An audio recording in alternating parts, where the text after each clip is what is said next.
Paper কাগজে পরিবেশন করা হচ্ছে ঘুমনি। একের পর এক কাস্টমার এসে স্বাদ নিয়ে খেয়ে যাচ্ছে। একবার যে খায় তিনি বারবার চলে আসে আব্দুর রহিম ভাইয়ের কাছে। এই ঘুমনির মধ্যে রয়েছে বেরেস্তা, চিরা ভাজা, কাঁচা পেঁয়াজ, বোম্বাই মরিচ, কাঁচা মরিচ, টমেটো আর পুদিনা পাতা। এক কথায় স্বাদের ঝড়। দীর্ঘ 40 বছর ধরে আব্দুর রহিম ভাই সততা ও পরিশ্রমের সাথে ঘুমনি ব্যবসা করে আসছেন। শুরুতেই তিনি পাড়া মহল্লা ও হাটে বাজারে হেঁটে হেঁটে এই ব্যবসা করতেন।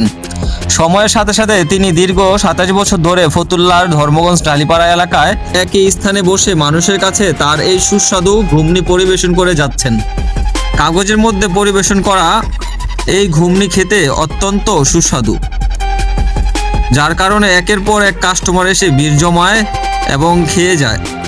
প্রতিদিন প্রায় 5 থেকে 7 কেজি ঘুমনি বিক্রি হয়, যা তার স্বাদের জনপ্রিয়তার প্রমাণ। কেউ এখানেই খেয়ে যাচ্ছে, আবার কেউ তার পরিবারের জন্য পার্সেল নিয়ে যাচ্ছে। এই ঘুমনির স্বাদে মানুষ এতটাই মুগ্ধ যে একবার খেলে আবার আসতে বাধ্য হয়।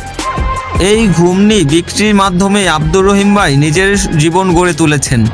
তিনি 3 সন্তানকে মানুষ করেছেন এবং তাদের প্রতিষ্ঠিত করেছেন।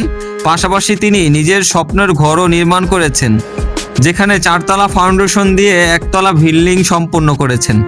মুলিবাঁশের কঞ্চি দিয়ে তৈরি তার বিশেষ মুড়ার উপর রাখা সিলভারের বল এবং তার উপরে পরিবেশন করা এই ঘুমনি আজ তার ব্যবসার একটি ইউনিক পরিচয় হয়ে দাঁড়িয়েছে।